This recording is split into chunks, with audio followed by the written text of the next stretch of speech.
Jaun Andreok, begirunez beteriko agur bat guztioi, esker mila antolatzaileei eta aurkezleari, gai zabal eta kontuzko bat laburrean azaltzea ezinezko gauza da, nire gogoeta hasikin baino ez da izango. Agradezco al Fórum Europa, Tribuna Euskadi, su reiterada invitación. Agradezco a don Ricardo sus palabras generosas y más que generosas. Saludo cordialmente a todos los asistentes y, ateniéndome al ajustado horario habitual de estos encuentros, me propongo esbozar simplemente el amplio y delicado tema de la misión pacificadora de la Iglesia en el País Vasco. Sabrán ustedes dispensarme el ritmo acelerado de mi dicción y el estilo escueto, casi lapidario, de mi exposición. Nuestra intervención en este campo se inspira en una convicción formulada a la luz del Nuevo Testamento por el Magisterio Eclesial. He aquí una de sus afirmaciones: la promoción de la paz en el mundo es parte integrante de la misión de la Iglesia. Juan Pablo II. No me es posible internarme en un análisis aquilatado del concepto de paz. Me contento con una aproximación descriptiva a sus contenidos principales, recogidos en una carta pastoral colectiva de los obispos de la Comunidad Autónoma Vasca del año 2001. Dice así: la paz verdadera no puede ser en modo alguno fruto de la imposición de un grupo sobre el resto de la sociedad. Se consolida sobre tierra firme cuando todos los grupos de ciudadanos tienen conciencia viva de pertenecer a esta comunidad, voluntad clara de convivir y colaborar en su servicio y disposición a las renuncias necesarias para una verdadera articulación social. Supone como premisa básica e irrenunciable la defensa absoluta de la vida y el respeto a todos los derechos humanos. Se realiza en el reconocimiento teórico y práctico de los valores de la verdad, la justicia, el amor y la libertad. Pacem in Terris, número 163. Se va asegurando en la medida en que las legítimas aspiraciones y sensibilidades políticas existentes en la comunidad van aproximándose a una concertación. La generosidad se abre, en fin, a una reconciliación en la que se entrelazan la generosidad de perdonar y la humildad de pedir perdón. La promoción de la paz se despliega entre nosotros en 5 grandes tareas. Primera tarea: sostener la esperanza del pueblo, probado por una larga espera y una cadena de decepciones sucesivas. Un pueblo sin esperanza sería como un abeto al que las heladas han quemado su guía, su punta de crecimiento. La Iglesia ha recibido de su Señor un surtidor inagotable de esperanza que brota de la muerte y resurrección de Jesucristo. Es su misión animar desde ella todas las nobles esperanzas históricas, y la paz es indudablemente una de estas. Segunda tarea: ofrecer a los creyentes y a todos los que quieran escucharnos unos criterios éticos que, contemplados bajo la óptica de la paz, formulen los derechos humanos y deberes de las personas y de los pueblos. Tercera: poner en marcha iniciativas pacificadoras visibles o discretas, postuladas por su vocación de ser tejido conjuntivo de la sociedad. La unión de los seres humanos con Dios y entre sí es la razón de existir de la Iglesia. Cuarta: comprometerse denodadamente a educar en la paz. Quinta tarea: promover la reconciliación, alma de una paz justa y estable. Y sexta: orar ardiente e insistentemente por una paz que para los creyentes no es puro fruto de nuestro ingenio, tenacidad, competencia o flexibilidad, sino don de aquel que es el autor de nuestra paz. Esta última es la aportación más específica de nuestra Iglesia. Dispongo únicamente del espacio para desarrollar 2 de estas tareas que, a mi entender, tienen un parentesco más estrecho con la misión global de la Iglesia: educar para la paz y promover la reconciliación. Vayamos al primer capítulo: educar para la paz. Y perdonen este camino a uña de caballo. Condenso casi lapidariamente una convicción antropológica.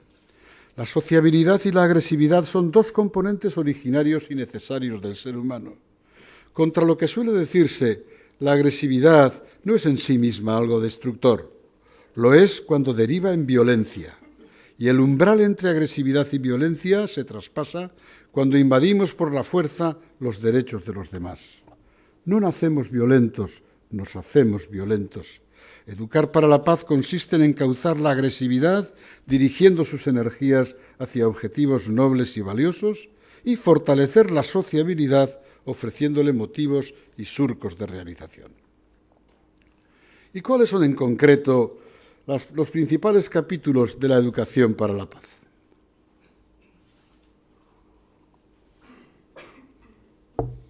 Primero, humanizar la carga pasional de las opciones políticas mediante el pensamiento crítico. Con una expresión inexacta pero gráfica, domesticar el instinto político por medio de la razón crítica. Los sentimientos y actitudes políticas son energía de buena cuna, pero energía radiactiva. Es preciso introducir una estructura racional en el corazón de nuestras actitudes políticas. Esta labor reclama, en primer lugar, un buen conocimiento histórico de nuestro pasado colectivo para evitar su mitificación o su devaluación.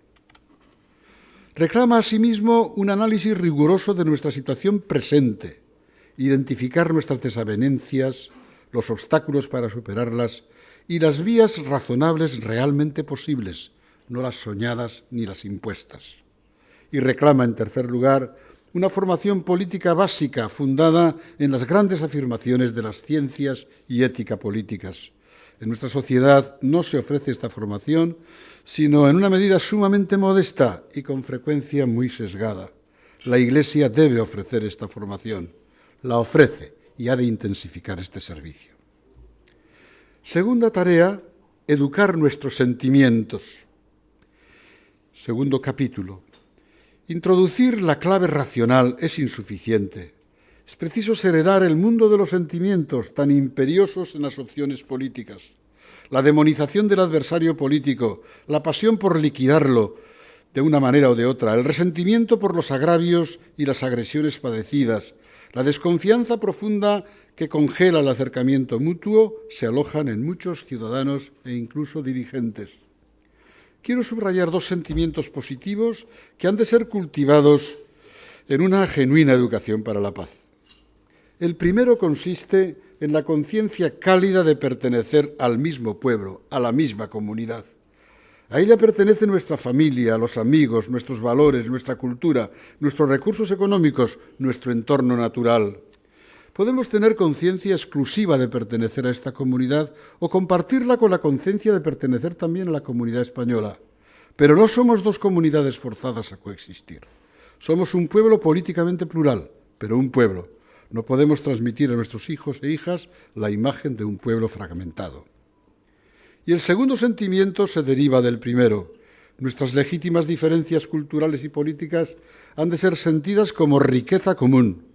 Cuando esto es así, los portadores de las distintas sensibilidades reconocen y respetan las legítimas diferencias recíprocas, aprecian los valores que en ellas se encarnan y buscan un intercambio enriquecedor.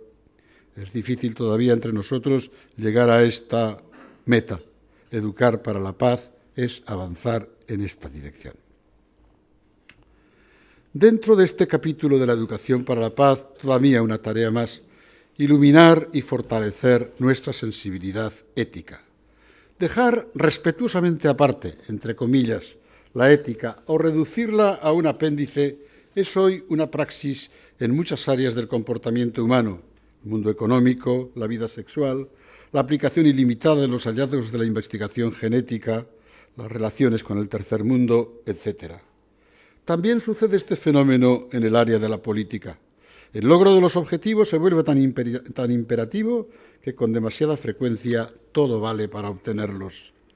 Michel Camdessus decía el pasado jueves en San Sebastián: reintroducir valores éticos pertenece a la solución para salir de la crisis de manera sostenible. Este mismo criterio es plenamente válido para la política. Una política carente de ética no puede edificar ni pacificar ningún pueblo. La ética es la columna vertebral de una política verdaderamente humana. Sin ética, la política degenera en oportunismo y corrupción. Y no hablo de cualquier ética, todos tienen la suya, pero no todas las éticas son humanizadoras. Me permitirán que me refiera a la nuestra, la de la Iglesia. Una ética racional, coherente con el humanismo del Evangelio y orientada a alcanzar la paz. Una exposición siquiera elemental de sus cláusulas fundamentales desbordaría los límites del tiempo asignado a esta intervención. Quien quiera asomarse a sus palabras y postulados expresados a lo largo de nuestro ministerio los encontrará registrados en el libro que don Ricardo ha citado, Palabras para la Paz.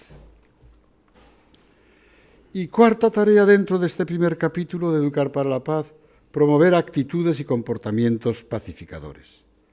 Tales son, por ejemplo, las expresiones públicas y multitudinarias en favor de la paz.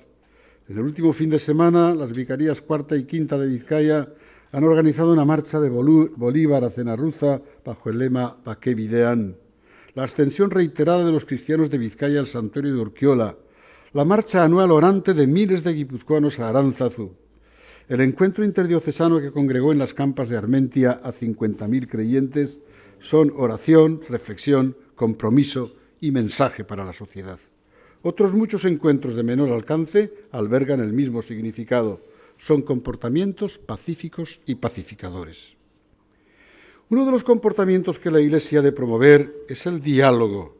Es la vía real para la superación de todas las confrontaciones. Así se lo dijo Juan Pablo II en el año 2000 a todos los políticos del mundo. El diálogo se presenta siempre como instrumento insustituible para toda confrontación constructiva, tanto en las relaciones internas de los Estados como en las internacionales. Notemos el carácter categórico de las palabras papales. Siempre imprescindible para todas las confrontaciones. Todos los expertos en pacificación suscribirían esta afirmación pontificia. El diálogo es la victoria de la palabra sobre la fuerza y la violencia. No corresponde a la Iglesia establecer los momentos, ni los modos, ni las condiciones mínimas de este diálogo, pero sí le toca reivindicarlo con valentía.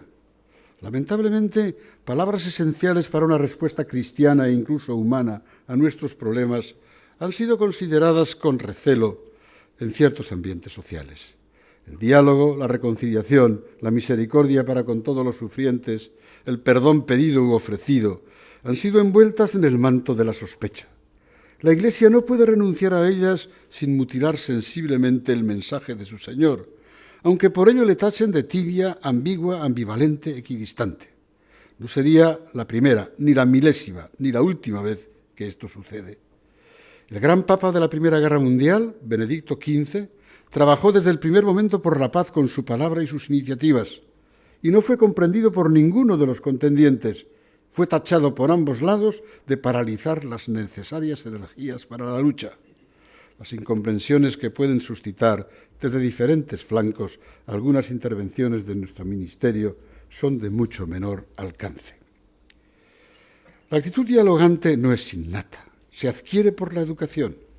Por ello vamos aprendiendo a pasar de la violencia al grito y del grito a la palabra. El aprendizaje ha de ser temprano. La familia y la escuela son dos espacios privilegiados para aprender a solventar los conflictos por vía pacífica y dialogal.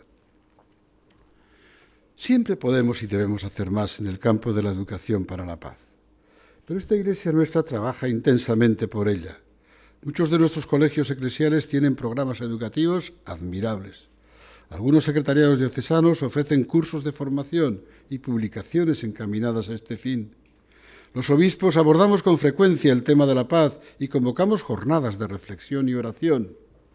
Es rigurosamente injusto afirmar que la Iglesia en el País Vasco sea tibia en la búsqueda de la paz, en la condena del terrorismo de ETA, en el aprecio y acompañamiento a sus víctimas que merecen recuerdo, proximidad, apoyo material y moral, reparación. En la defensa del núcleo de derechos humanos intangibles que han de ser respetados incluso en los autores de los mayores delitos. Cuando uno compara las reservas formuladas en contadas ocasiones por uno u otro obispo de la comunidad autónoma acerca del respeto de los derechos humanos de todo ciudadano, con las observaciones críticas, por ejemplo, del informe de Martin Scheinin, relator especial de la ONU, diciembre de 2008, mucho más numerosas y minuciosas, no deja de extrañarse de que las nuestras generen en algunos ambientes y medios de comunicación tal alarma social. Segundo capítulo, promover la reconciliación. Primero, las reticencias ante la reconciliación. Y aquí una de las palabras que despierta reticencias, más resistencias. Algunos estiman que contraviene la justicia, la cual exige reparación y medidas encaminadas a evitar la repetición de actos violentos. Otros sostienen que es una palabra que tiene sentido en las relaciones interpersonales, por ejemplo en la pareja, pero no en las sociales. Para otros, la reconciliación es imposible porque los antagonismos son radicales e irreductibles. Para bastantes, es una infidelidad a las víctimas o a las propias opciones.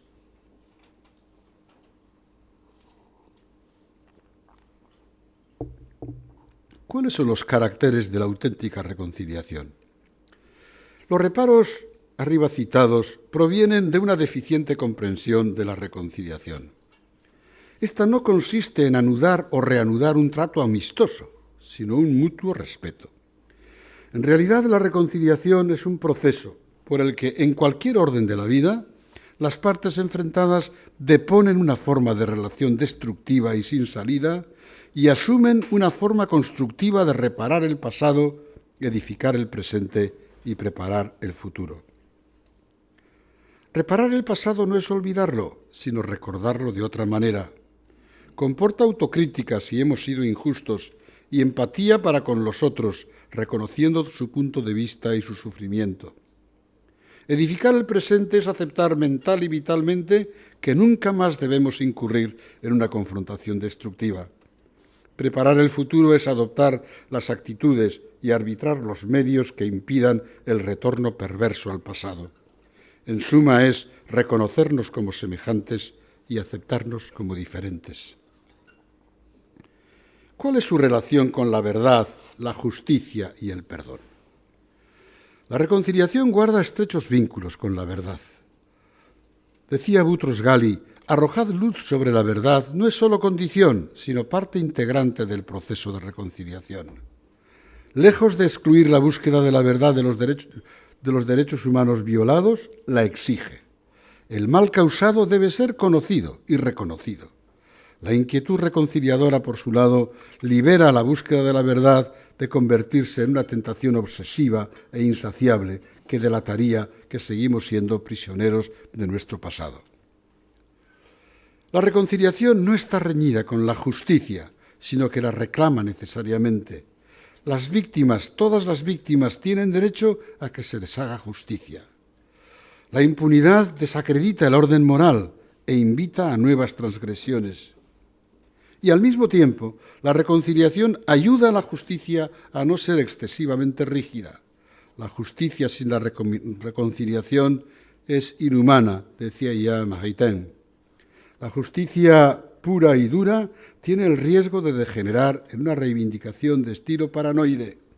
No hemos de olvidar que si el fin inmediato de la justicia es una sociedad justa, su fin supremo es una sociedad pacificada y reconciliada. Más difícil resulta presentar persuasivamente la estrecha relación entre reconciliación y petición o concesión de perdón. En un contexto de confrontación como el nuestro, el perdón es una propuesta especialmente cargada de sospechas. Sin embargo, no podemos omitir que la reconciliación se realiza en plenitud cuando se entrelazan el perdón demandado y el perdón otorgado. El perdón encierra un gran valor antropológico. Pedir perdón nos reconcilia con nosotros mismos, nos permite aceptarnos como somos, nos despoja de un falso sentimiento de inocencia.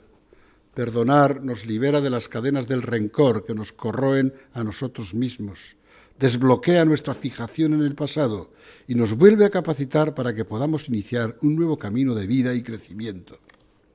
Para los creyentes, el perdón pertenece a la entraña misma de Jesús, del mensaje de Jesús y al núcleo de la imagen y experiencia que Él tiene de Dios Padre, misericordia con los sufrientes y pecadores. Al perdonar en la cruz a sus verdugos, Jesús rompió el círculo perverso que pesaba sobre la humanidad, agravio por agravio, insulto por insulto, crimen por crimen. Los creyentes sabemos que con su fuerza podemos tener la generosidad de perdonar y la humildad de pedir perdón. Pero la nobleza del perdón solo es comparable con la dificultad de perdonar en ciertos contextos sociales y después de haber recibido graves agravios. Una invitación prematura al perdón revela un desconocimiento del psiquismo humano, de las leyes del duelo, de la necesidad humana de expresar los sentimientos de rebeldía y de odio, incluso para poder liberarse progresivamente de ellos. Ninguna instancia exterior puede exigir a las víctimas el perdón. Simplemente podemos ayudar a que en ese corazón desolado surja la planta de un perdón difícil pero liberador. Más exigible sería que los agresores pidieran perdón. Pero si, como sucede con alguna frecuencia, están obcecados por un erróneo sentimiento de inocencia y por una convicción de la necesidad de su agresión, una petición de perdón impuesta como trámite no sería operativa. Es mejor propiciar una elaboración personal y grupal de una actitud que reconozca su extravío. Tendremos que contentarnos, entre tanto, con que los agresores hayan reconocido de alguna manera la injusticia cometida y ofrezcan garantías de modificar su trayectoria anterior. El perdón es la gran avenida que nos conduce a la plaza mayor de la reconciliación. Esbozada ya en Isaías y Oseas, es desarrollada por Pablo en el Nuevo Testamento. Y al comentar estos testimonios, la teología protestante subraya la fuerza reconciliadora de la muerte de Cristo. La teología ortodoxa destaca el carácter sanante de la reconciliación y la católica su virtualidad para hacernos hombres y mujeres nuevos. ¿Cuáles son las principales tareas de la misión reconciliadora de la Iglesia? La Iglesia lleva en su código genético su vocación reconciliadora. Encomendada especialmente a los ministros del Evangelio, no está circunscrita al ministerio apostólico. Juan Pablo II dice: todo bautizado debe sentirse ministro de la reconciliación. Misión delicada. Los grupos enfrentados piden adhesiones absolutas y reclaman reprobaciones sin ningún matiz. Exigen posiciones que la Iglesia no puede adoptar o silencios que no puede mantener. Tiene que clamar contra la criminal y delirante trayectoria de ETA, que lleva a sus espaldas la carga de más de 820 seres humanos asesinados y la responsabilidad de 1.200 personas que, amenazadas por ella, viven en la zozobra de la escolta permanente. Por otro lado, cualquier descripción del mapa completo del sufrimiento en nuestra sociedad es tachada de tendenciosa. Cualquier gesto de misericordia con todos los sufrientes es censurado como un equilibrismo que juega al empate. Un obispo de San Sebastián no puede menos demostrar su cercanía humana y, en muchos casos, su consuelo espiritual a los familiares de los 600 presos dispersos, 286 guipuzcoanos y 60 más en cárceles francesas, en más de 50 prisiones del Estado español, que a una distancia media de 600 kilómetros de los suyos padecen riesgos y quebranto económico para visitarlos. Comprendidos o incomprendidos, comprendido e incomprendido, he de cumplir esta misión. No nos falta tarea en este menester. La primera consiste en ser una comunidad cada vez más reconciliada entre nosotros y con la sociedad. Anunciar el mensaje cristiano de la reconciliación y celebrarlo en el sacramento es asimismo un quehacer ineludible. Curar las heridas de la gente con el aceite y el vino del buen samaritano es necesario, sobre todo en tiempos traumáticos y postraumáticos. Promover, en fin, la cultura de la paz, que gane terreno a la cultura de la confrontación violenta, es también parte de su misión. Con todo, al decir de los analistas, estamos en tiempos más propicios para preparar la reconciliación que para dedicarnos a realizarla. Dios quiera que la comunidad creyente y otros grupos sociales sepamos prepararla pacientemente y, en su momento, realizarla abnegadamente. Adiskide agur garriok, hauxe da nik gaurko batzarrerako gertatu dudan mezua. Utzunez beterikoa, esandako zerbaitek pentsabarazten badauzku, niretzako horixe izango da saririk onena. Eskerrik asko.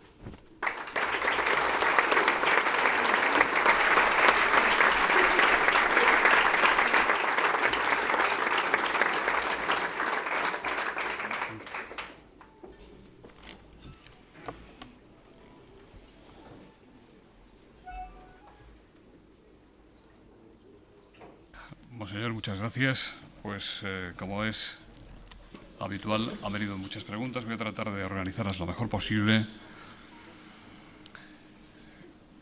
La primera tanda, porque vamos a acumular varias. Dice, ¿por qué ha elegido Monseñor el tema de la paz para su discurso esta mañana? ¿Se resiste a desterrar la idea de que el terrorismo de ETA solo puede combatirse dialogando para un acuerdo con la banda? ¿No cree que el pacto entre el Partido Socialista de Euskadi y el PP vasco para convertir a Patxi López en lehendakari aleja esa posibilidad? ¿Teme que ETA, lejos de prestarse ahora al diálogo, se radicalice aún más, con una nueva oleada de asesinatos, secuestros, kale borroka, a la que responderían más coordinadamente que nunca fuerzas del Estado y la Ertzaintza? ¿Cree que es posible que ETA deje las armas? ¿Le parece verosímil que se esté fraguando una nueva ETA desde Venezuela?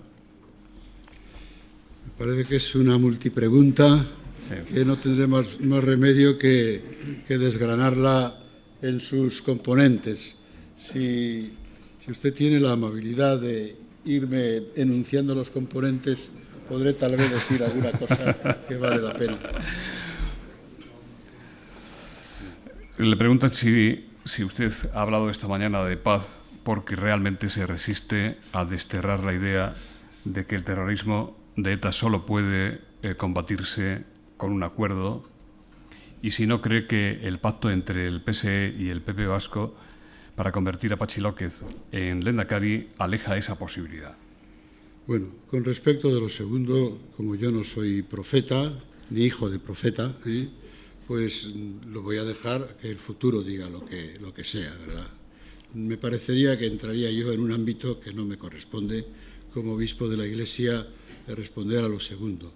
Pero con respecto de lo primero, yo sigo pensando con Juan Pablo II que el diálogo es insustituible siempre en toda confrontación, tanto interna a los Estados como exterior, entre Estado, internacional o interestatal.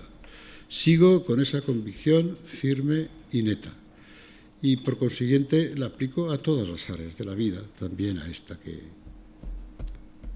Sí. Y siga desgranando la pregunta que tenía todavía. Leire Iglesias del Mundo dice, el presidente del PP vasco, Antonio Basagoiti, dijo que usted era un lastre para la paz.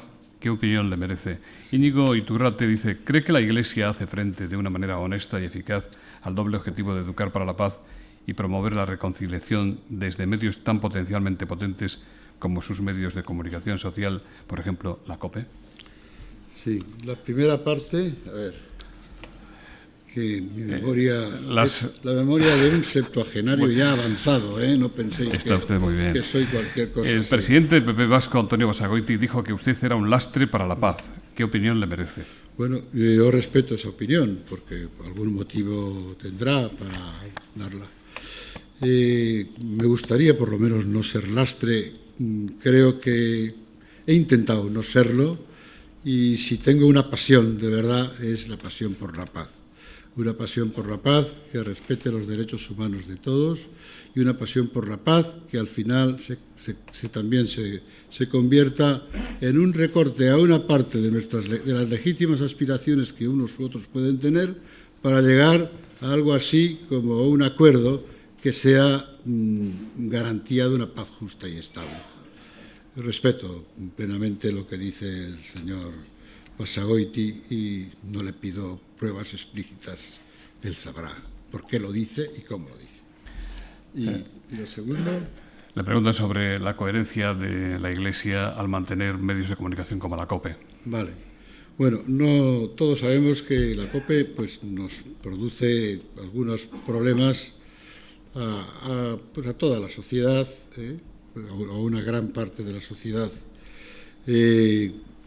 Y ciertamente en la COPE hay muchos programas, y algunos programas creo que no han favorecido, al menos hasta el presente, esa convergencia, ese camino hacia ni siquiera un proceso educativo en la paz, ni una convergencia hacia la reconciliación. Pero, bueno, pues yo tengo que decir que no solamente existe la COPE, y sobre todo en este país existen también otros medios de difusión propios de la Iglesia que creo que realizan de una manera más adaptada y más sobre el terreno los caminos para educar para la paz y también para abrir las puertas de la reconciliación. Si le parece, le recuerdo alguna de las preguntas que en el resumen anterior ha quedado. Sí. ¿Cree que es posible que ETA deje las armas? Hombre, yo creo que la posibilidad metafísica, por lo menos, no la niega ninguno de los. Sí, pues es probable que con el tiempo no tenga más remedio que dejarla, que dejar las armas. Y ese día nos alegraremos, porque muchas veces la Iglesia ha dicho, primero, que ETA debe dejar las armas y, segundo, que ETA debe desaparecer. Esto se ha dicho en muchas ocasiones. Yo recuerdo que en la primera homilía, el funeral de Lope de la Calle, la primera homilía sobre este punto que hice yo, hice la afirmación en esa homilía de que ETA debería desaparecer. Y no soy yo solamente, lo han dicho todos los obispos del País Vasco, incluso nuestros predecesores. Por tanto, a mí como observador o analista, no soy un observador, analista político, no voy a responder a esa pregunta en indicativo, pero sí en imperativo. ETA debe no solamente dejar las armas, sino desaparecer. Le preguntan si cree usted, monseñor, válido moralmente que un partido que no ha ganado por mayoría suficiente las elecciones gobierne en el País Vasco y que lo haga gracias al apoyo de un partido de ideas más bien contrarias, aunque coincidan en su españolismo. ¿Sería aplicable, le preguntan, lo que ha dicho usted en su discurso, sin ética se acaba en oportunismo y en corrupción? Bueno, yo no soy la persona indicada, ni es la Iglesia la instancia indicada para responder a esta pregunta tal como está formulada. Por consiguiente, yo diría que con respecto a ello renuncio a decir un pensamiento que no sería el pensamiento de la Iglesia. Le preguntan también, ¿no le parece deleznable, señor obispo, el juego del acercamiento y otras veces del alejamiento de los presos de ETA al País Vasco?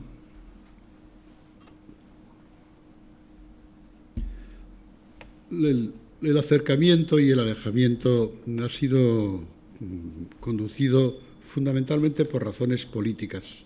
Yo creo que las razones humanitarias requieren un respeto a ese núcleo de derechos intangibles que, por muy grandes que sean los delitos que han cometido muchos de ellos, tienen derecho a que sean respetados.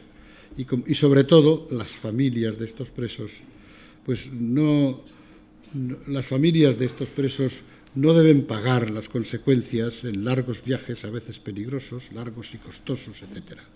Y en el caso de Guipúzcoa, concretamente, donde son tantos centenares los presos, un obispo que no hablara de esto creo que no tendría sensibilidad y misericordia.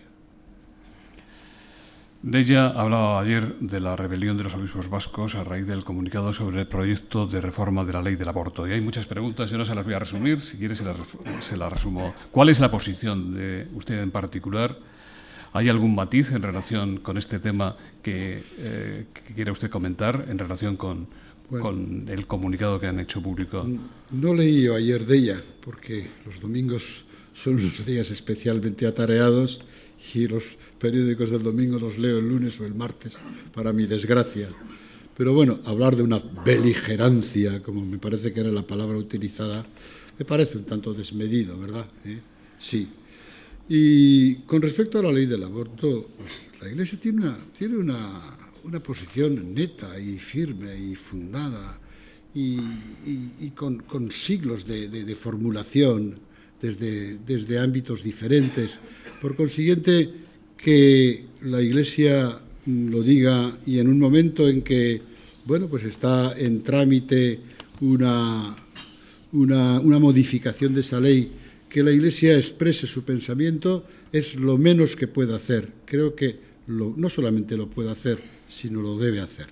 Otra cosa es la manera como lo exprese y los medios que utilice, con respecto de los cuales pues uno puede estar más o menos de acuerdo en la sensibilidad desde su propia sensibilidad. Pero creo que la posición ante el aborto ha de ser neta y firme, porque yo, desde luego, no me sentiría obispo de la Iglesia Católica si pusiera en solfa o en duda la nitidez de esta posición, y creo que con respecto de los medios, como en todo lo demás, como en todos los puntos conflictivos, la Iglesia debe ser clara y propositiva y no impositiva. No debe dar la impresión de estar recriminando a la sociedad, sino proponiendo a esa sociedad, y debe hacerlo en una actitud dialogante y razonada. Y además, la Iglesia en este punto debería ser acompañada por otros muchos medios profesionales del derecho y de la medicina, etcétera, que tienen también una palabra que decir y que no deberían dejar tan sola a la Iglesia cuando defiende principios tan importantes y tan netos como este. Le pregunta concretamente si espera usted que el PNV niegue en el Congreso de los Diputados en Madrid al PSOE su apoyo a esta reforma de la ley del aborto. Bueno, pues es una de esas preguntas que creo que yo estoy aquí en función desde mi posición de obispo, es una de esas preguntas sobre las cuales no tengo ninguna especial competencia para decirlo, y además con respecto de las cuales una palabra mía sería improcedente, fuera en un sentido, fuera en el otro. No da mucho juego usted, monseñor, esta mañana.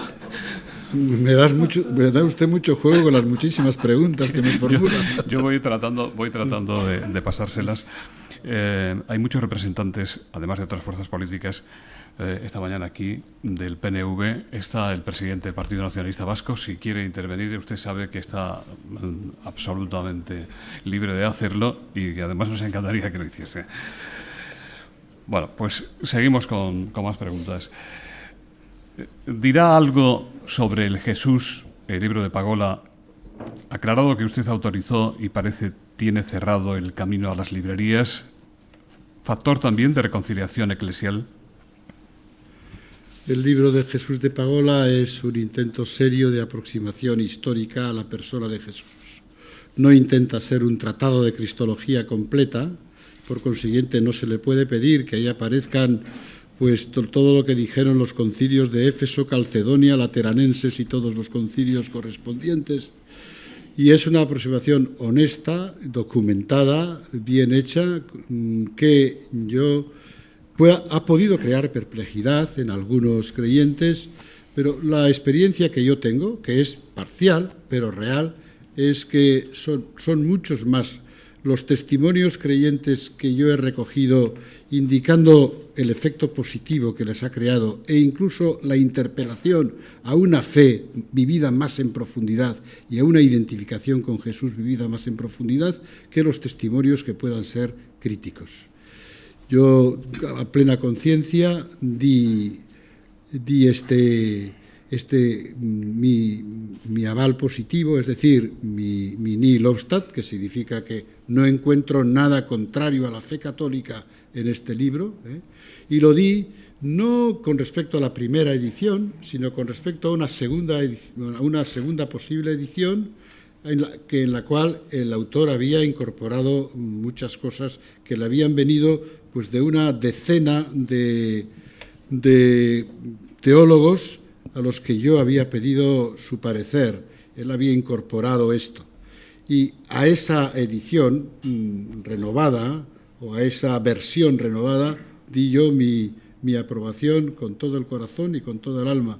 Y yo mantengo esa aprobación, la mantengo.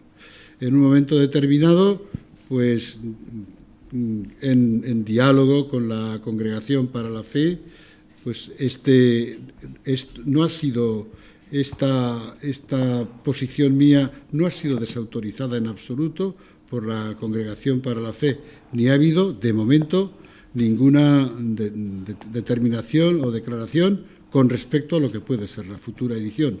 Por consiguiente, no adelantemos acontecimientos. Le preguntan si es posible una conferencia episcopal vasca y por qué no se crea? La pregunta viene de Aurreloetxea.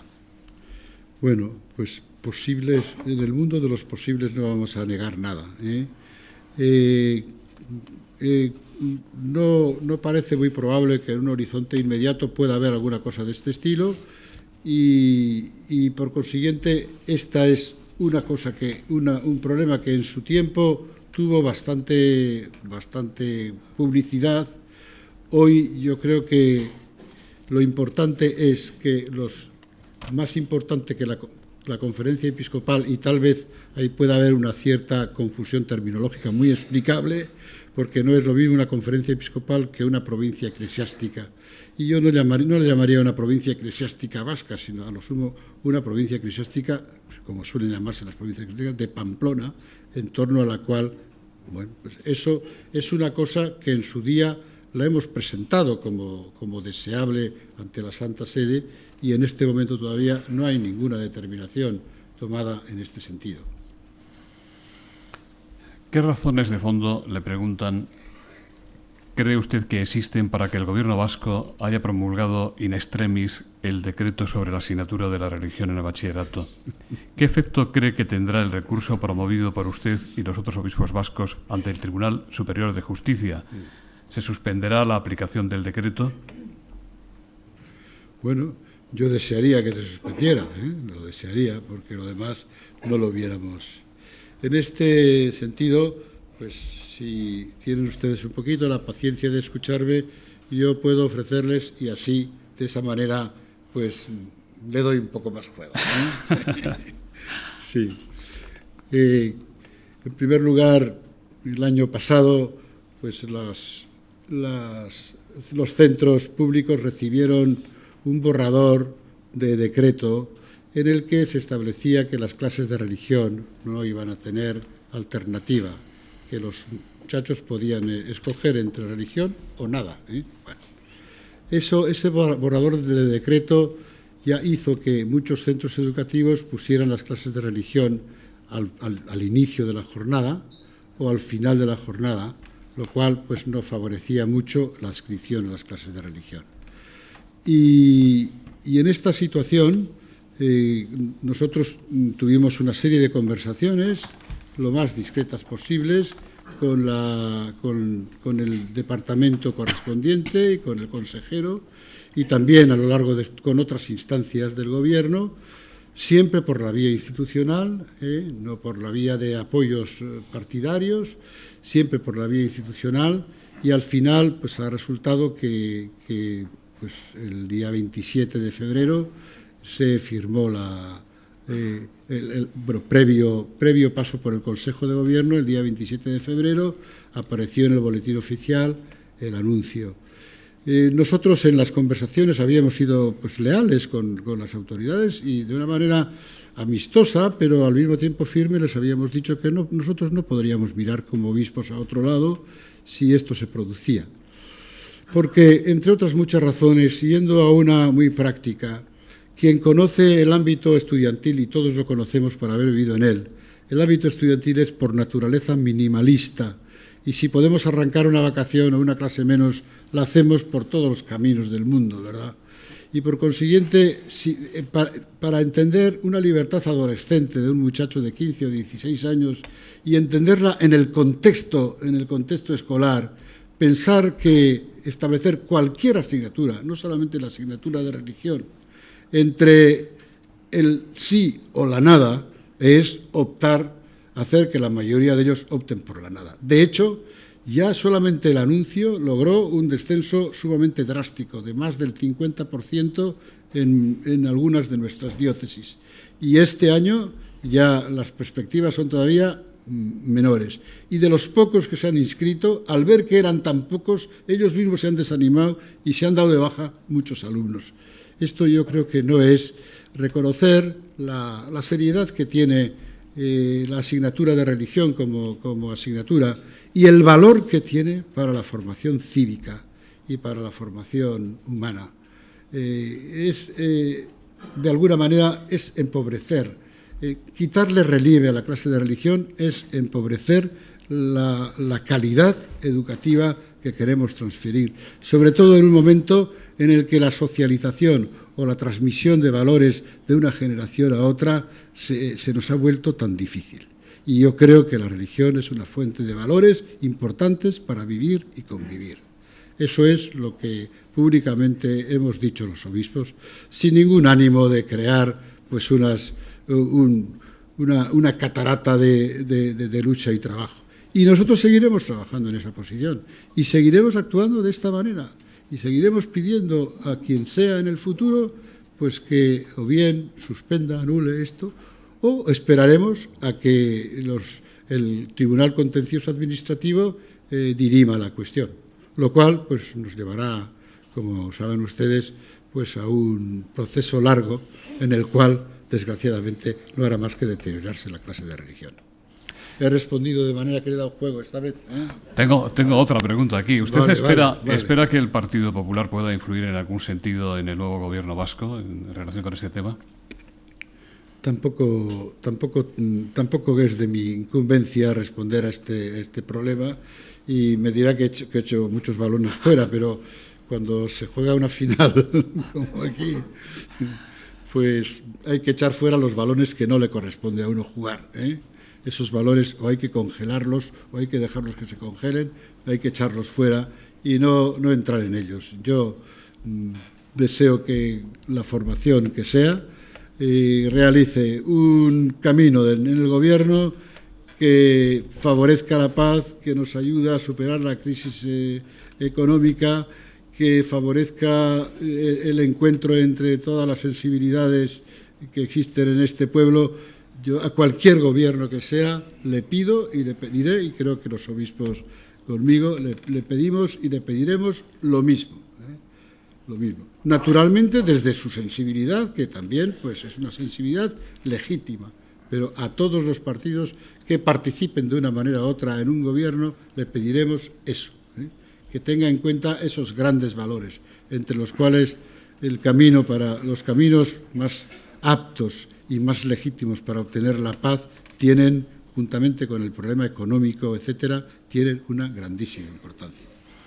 Pues las preguntas que vienen ahora tienen que ver con su persona, con la de usted. En junio de 2007 presentó usted su renuncia en Roma por alcanzar la gozosa edad de 75 años, dice uno de los que preguntan, ¿no? Que lleva usted muy bien, desde luego. ¿Qué podría decirnos usted esta mañana? Hasta ahora se ha sabido poco más que especulaciones sobre su relevo. Le preguntan quién cree que le puede suceder en su cargo. ¿Ha podido hacer alguna gestión usted en relación con este tema? ¿Qué consejos le daría? Y hay una pregunta muy concreta. ¿Cree usted que puede ser su sucesor, Monseñor Munilla, actual obispo de Palencia? Me pasa, por favor, la chuleta para que poco a poco vaya desgranándola también, ¿eh? Lo primero es quién cree que me puede suceder en su cargo. Desde luego, gracias a Dios, no tengo yo la responsabilidad de designar a mi sucesor, porque pues sería bastante complicado. Quien tiene que designarlo es la sede apostólica, y la sede apostólica tiene sus consejeros inmediatos. Naturalmente que a la sede apostólica llega en todos los casos el parecer y la propuesta que hace el obispo diocesano que llega a la jubilación y los nombres que él presenta como nombres que le parecen aptos y las razones por las cuales estos nombres le parecen aptos, y todo esto pues se hace en todos los casos y yo también lo he hecho, Por consiguiente, la gestión... Pero no nos va a decir usted quién es, ¿no? Ciertamente no me acuerdo. En este momento la verdad es que tendría un grave problema para acordarme, ¿no? Y sobre todo pues no quisiera sacar los colores a ninguno de los presentes, que, bueno, bien. Y entonces, ¿qué consejos le daría al nuevo? Pues hombre, yo le diría al nuevo, primero, que sea un obispo que sepa situarse en un clima económico, social, político, y además en una crisis religiosa importante sepa situarse ahí, que no venga con fórmulas preestablecidas, porque, bueno, lo primero, un obispo debe tener principios cuando va a un lugar, pero debe primero conocer esa realidad, chequearla bien, aconsejarse bien y desde ese punto de vista ir nombrando colaboradores de su confianza e ir tomando las decisiones que le parezcan las más importantes. Y eso, que fuera un hombre que desde luego no tuviera, primero, que tenga una profundidad espiritual importante, buenas espaldas también para aguantar el peso de un ejercicio del ministerio que es algo más complicado que el que se puede realizar en otros sitios, ciertamente, que tenga una capacidad de diálogo con todas las sensibilidades económicas y políticas y sociales, una capacidad de diálogo, que fuera una persona que se mostrara en su condición humana como una persona cercana, amable, dialogante, susceptible, capaz de sentir y de escuchar el parecer de los demás, y poco más de momento le diría. Y cuando llegue ese sucesor, pues yo le diré esto un poquito mejor preparado que improvisado en este momento, porque como todavía no veo tantísima prisa, todavía no he escrito esas páginas que dice don Ricardo que suelo escribir, no las he escrito todavía en este punto. Había quedado una pregunta antes. Si cree usted que se ha acabado la era de los obispos nacionalistas en el País Vasco. Bueno, yo no sé si esa era ha existido.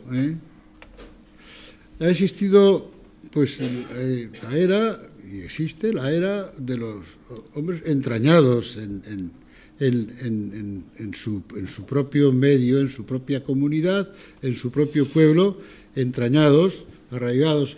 Una persona que pudiera ver con grandes simpatías unas corrientes de este pueblo y con grandes antipatías otras corrientes de este pueblo, objetivamente no sería apto para poder cumplir. Por consiguiente, tiene que ser una persona que sepa situarse bien, pero no solamente situarse bien con discreción, sino que supiera amar a esta sociedad plural y ayudarla a que esa pluralidad no se convierta en una confrontación que haga crónica la confrontación existente en nuestro pueblo. ¿Ve usted a Monseñor Blázquez cardenal? Hombre, yo ese día iré y además me pondré, lo que pocas veces me pondré, la sotana con botones rojos y faja, te lo prometo, don Ricardo. Tendré que llevar un solideo morado mientras que tú lo llevarás rojo, pero eso no hará más que... Me acuerdo del abrazo y del beso que te di en la conferencia episcopal el día en que te nombraron presidente de la conferencia episcopal. Pues ese día, 2 abrazos y 2 besos. ¿Le echa usted de menos a Monseñor Blázquez como presidente de la conferencia episcopal? Hombre, pues ciertamente la relación entre Monseñor Blázquez y yo, lo mismo que con el obispo de Vitoria, pues es muy buena. Y naturalmente siempre esa confianza personal mayor hace que uno se sienta más a gusto. Pero bueno, uno admite y acepta pues el juego de los votos, y el juego de los votos ofreció en un momento determinado, y en otro momento determinado le ofreció al cardenal Rouco, y con el cual también pues las relaciones son más que correctas. En cierta ocasión un político viajaba conmigo de Madrid a San Sebastián en el avión y al acabar la conversación me dijo: oye, tú no te arreglas bien con el cardenal Rouco, ¿verdad? Y yo le dije: mira, en lo fundamental y sustancial de nuestra fe católica, que es lo que a cada uno de nosotros es columna vertebral, y en toda nuestra fe católica, pues yo tengo, perdón que tengo la boca seca. Pero siga. Es que ustedes preguntan mucho, Mucho. Sí. Pues en todo eso estoy de acuerdo. Luego hay problemas de sensibilidad, en los cuales pues el acuerdo no es, pero eso no quita en absoluto la fraternidad. Yo te voy a decir nada más que una cosa. Hoy he comido y he echado siesta en casa del cardenal Rouco. Se me quedó así un poquito. Entonces, es importante que no proyectemos determinadas formas que pueden ser aptas y que pueden ser en otras áreas a lo que es nuestras relaciones. Hay, como decía don Ricardo, libertad para decir una palabra y libertad también y encaje para recibir una respuesta a esa palabra. Hay momentos en los cuales pues puede aparecer pues unos pareceres diferentes, respetuosamente dichos, pero eso en absoluto rompe la comunión. El día en que yo rompiera la comunión con un obispo de la Iglesia, tendría que ir donde Benedicto XVI y decirle: yo no estoy en disposición de ser obispo de la Iglesia Católica. Bueno, pues ya vamos a finalizar hablando de víctimas. Para suerte, para mí, sí. A ver. El señor Yarles le pregunta, Monseñor Uriarte, ¿cree usted que la Iglesia vasca ha dado un trato igualitario a las víctimas del terrorismo y a los presos de ETA? María Luisa García Franco, de ABC, ¿son partes enfrentadas las víctimas y sus asesinos? Y un empresario amenazado desde 1980, así firma la pregunta, dice: hoy aquí hay pocos empresarios porque no se sienten a gusto con el señor obispo, Monseñor Uriarte. Los radicales chantajean, amenazan, atentan e incluso matan a los empresarios. ¿Por qué en los funerales el señor obispo pretende ponernos en el mismo plano de responsabilidad a los que matan y a los que nos matan? Vale, también es una pregunta, una polipregunta, una pluripregunta, ¿verdad? Bueno, yo voy a decir que he tenido y tengo muy buena relación con la Asociación de Empresarios de Guipúzcoa. He tenido bastantes sesiones con ellos, sesiones confiadas, pues en las cuales hemos comentado la situación. Segundo, he de decir que los obispos del País Vasco en varias ocasiones hemos citado precisamente entre las víctimas de ETA a los empresarios e incluso les hemos exhortado a que, pues, utilizando un coraje necesario, no desistan en su tarea, no deserten de su posición y de su posición difícil y delicada. Por consiguiente, no creo que la razón por la cual los empresarios no han venido aquí sea esa. No lo creo, al menos los de Guipúzcoa, que son los únicos con los que yo he tratado. Fundamentalmente esto. Luego hay otro sobre la equidistancia, ¿verdad? Ciertamente no hay equidistancia entre lo más fuerte, lo más recio, lo más serio son los atentados contra la vida y eso es lo más importante. Y yo creo que hablar de equidistancia no es hacer justicia a ninguno de los obispos del País Vasco, ni siquiera al obispo de San Sebastián, hablar de equidistancia. Porque basta que ustedes ojeen ese libro Palabras para la Paz y vean ustedes el número y el carácter de las reprobaciones morales de ETA que se hacen en eso, y con respecto a otro tipo de cosas que se dicen con mucha más cautela, con mucha más suavidad, con mucha menos frecuencia.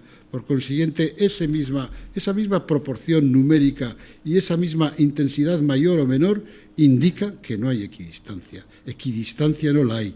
Ahora, tampoco hay olvido sistemático de una serie de derechos humanos intangibles con respecto de los cuales la Iglesia tiene el deber de defenderlos, incluso en aquellos que sean los mayores delincuentes. Muchísimas gracias, Monseñor Uriarte, por su magisterio, por su paciencia. No, qué va, encantado. Sí. Y para finalizar, en nombre de los patrocinadores, despide el acto Pablo María Urrutia. Bueno, en nombre de los patrocinadores, BBK, Orange y Petronor, damos las gracias a don Juan María Uriarte por su participación en este ciclo de conferencias del Fórum Europa, y a todos ustedes agradecemos su asistencia. Eskerrik asko, buenos días, muchas gracias.